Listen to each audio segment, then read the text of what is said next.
Oh, sampai master ya teologinya. Oh, Masya Allah. Ya, cuman apa? Semakin tinggi ilmu yang saya capai, saya semakin blank, Pak. Ya. Yesus sendiri kan nggak menyebarkan agama Kristen ya. Setelah Kristen kan itu terjadi setelah ada Rasul Paulus ya. Sebelumnya Rasul Paulus juga menentang kekristenan ya. Tapi nggak tahu ya. Justru Rasul Paulus itu bisa mengendalikan semuanya. Ya. Akhirnya sampai sekarang ini kan jadi Kristen karena pengaruhnya Paulus ya. Oh. Yesus sendiri kan nggak menyebarkan agama Kristen ya. Sebelumnya Rasul Paulus juga menentang kekristenan ya. Oh. Iya. Cuma apa? Tokoh Yahudi. Cuman nggak Yahudi betul ya. Karena kalau dia kan nggak masuk Dewan Sanhedrin ya.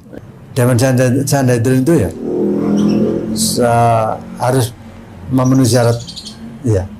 Salah satu kaya, pintar, gagah ya. Tampan ya. Kalau Paulus ini memang pintar, tapi nggak kaya dan nggak gagah. Ya. Karena matanya juling ya. Oh gitu. Ya. Artinya berarti Kristen ini agama yang dibikin oleh Paulus gitu ya? Kayaknya gitu ya. Intinya, saya semakin bingung dengan Kristenan itu sendiri. Anda telah menyaksikan konspirasi klasik dari orang-orang yang mengaku sebagai mantan pendeta, mantan calon pastor, mantan apalagi kardinal lah, mantan uskup kalau perlu lah. Belum ada aja yang ngaku mantan paus ya.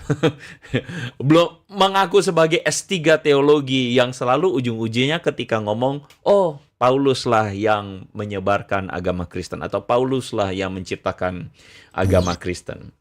Si sang guru besar master teologi ini mengaku kebingungan ya. Bapak Ornelius ini mengaku kebingungan karena dia mengatakan, oh Yesus itu kan tidak menyebarkan Kristen. Oh Yesus, Kristen itu diciptakan Paulus. Lalu kemudian semakin bingunglah dia mengatakan, Paulus itu bukan Yahudi betulan karena tidak masuk anggota Sanhedrin katanya. Lalu si S2 teologi guru besar ini mengatakan syarat anggota Sanhedrin itu mesti kaya, pintar, dan gagah dan tampan. Dan kemudian dia mengatakan Paulus itu tidak masuk Sanhedrin, bukan Yahudi, karena dia cuma pintar tapi matanya juling. Ya, dari situ kan kita akhirnya jadi apa ya? Jadi aduh, ya begini doang ternyata kualitasnya. Saya di awal-awal langsung mengatakan turut berduka cita sama Paulus gitu ya. Kalau misalnya kita ketemu Paulus atau Paulus lagi sama-sama dengan kita cuman puk-puk doang. Aduh, Paulus, kasihan ya. Paulus selalu jadi kambing hitam begitu ya oleh teman-teman si pengasong framing buruk terhadap Kristen ini. Atau teman-teman mualaf yang begini, kelompok mualaf yang beginian. Jadi katanya apa? Paulus lah yang bikin, atau Paulus lah yang bikin bikin agama Kristen. Oke, kita jawab ya teman-teman ya.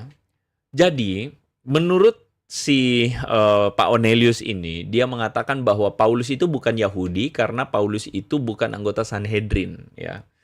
Nah teman-teman, ini adalah sebuah perkataan yang udah langsung salah sekali. Kenapa salah sekali? Karena pada nyatanya keyahudian seseorang itu bukan ditentukan dari dia anggota Sanhedrin atau bukan ya. Oke. Apalagi ketika Ornelius Randy Tanjaya ini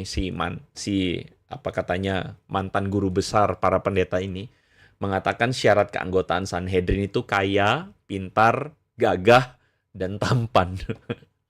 Bagi saya udah langsung kelihatan ini ngarang. Bagaimana mungkin ada seorang master teologi bisa berkata bahwa syarat keanggotaan Sanhedrin itu kaya, pintar, gagah, dan tampan?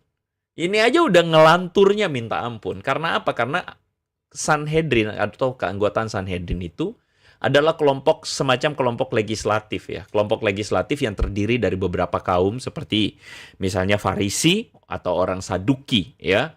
Nah, mereka ini adalah kelompok masyarakat di Yahudi, di Yudaisme pada waktu itu yang kemudian menjadi perwakilan atau legislatif semacam itu dalam pemerintahan waktu itu. Jadi bukan karena mereka kaya, pintar, gagah, tampan. Emangnya ini klub supermodel ya. Ini bukan klub supermodel atau Yerusalem mencari bakat sampai-sampai akhirnya orang-orang tampan yang masuk Sanhedrin. Nah, jadi begini loh teman-teman ya. Dari sini kita udah lihat bahwa ini adalah orang-orang yang sudah salah sekali, ngawur sekali. Perhatikan baik-baik, siapa itu Paulus? Gini, waktu dia bilang Paulus itu bukan orang Yahudi, bukan Sanhedrin. Bentar dulu. Filipi pasal 3 ayat 5-6, Paulus itu adalah orang yang dia mengaku bahwa dia disunat pada hari ke-8. Itu artinya bahwa dia melakukan hukum Taurat dengan sebagai identitas dia sebagai orang Yahudi. Bahkan dia itu adalah orang dari bangsa Israel.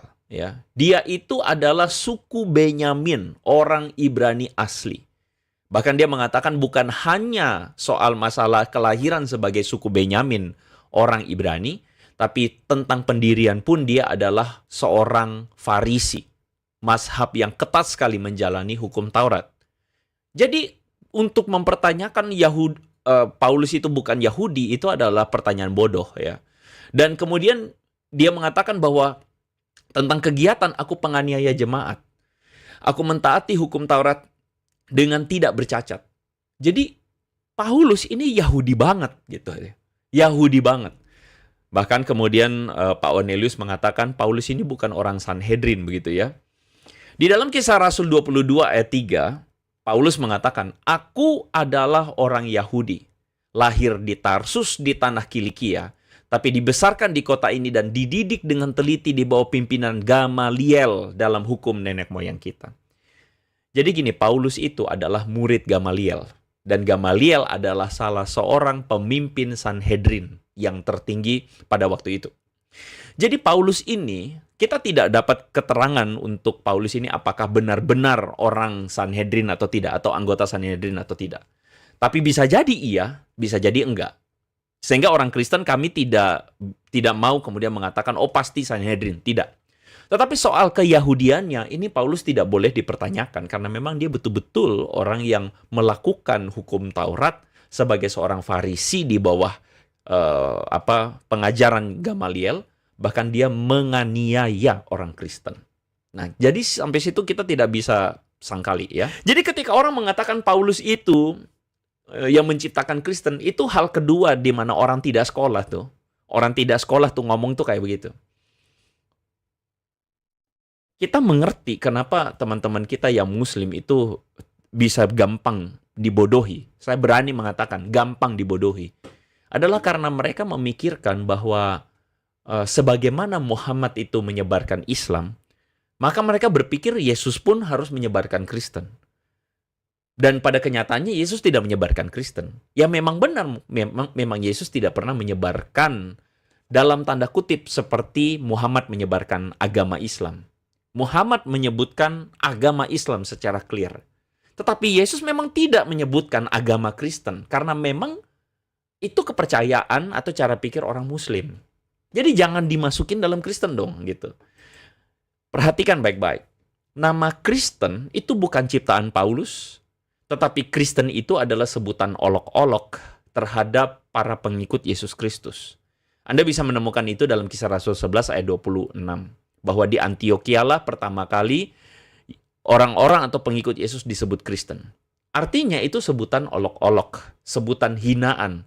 Mengikut Yesus Kristus yang disalibkan.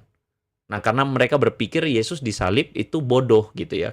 Adalah kebodohan. Makanya kenapa ada orang percaya Yesus? Mereka nggak paham. Makanya mereka mengolok-olok pengikut Yesus dengan sebutan Kristen. Tetapi kalau Anda menyebut bahwa Kristen itu diciptakan Paulus, berarti Anda bodoh sekali.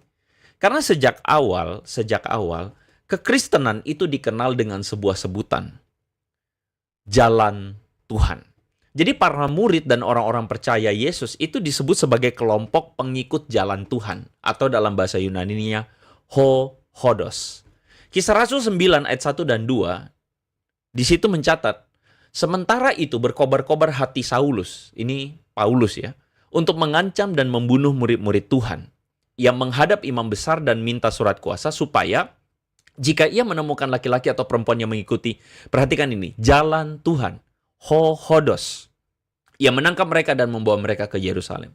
Jadi kata jalan Tuhan ini adalah sebutan khusus untuk orang-orang Kristen di dalam internal murid-murid Yesus.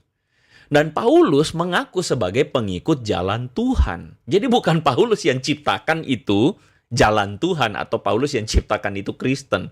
Orang nggak sekolah, dan maaf ya, orang yang tidak belajar lah yang ngomong kayak begini. Misalnya Kisah Rasul 22 ayat 4, Paulus mengakui di hadapan orang-orang yang menangkap dia waktu itu, "Aku telah menganiaya pengikut-pengikut jalan Tuhan." Jadi Paulus itu mengikuti jalan Tuhan, atau Paulus menggabungkan diri dengan orang Kristen. Kisah Rasul 24 ayat 14. "Tapi aku mengakui kepadamu bahwa aku berbakti kepada Allah nenek moyang kami dengan menganut jalan Tuhan."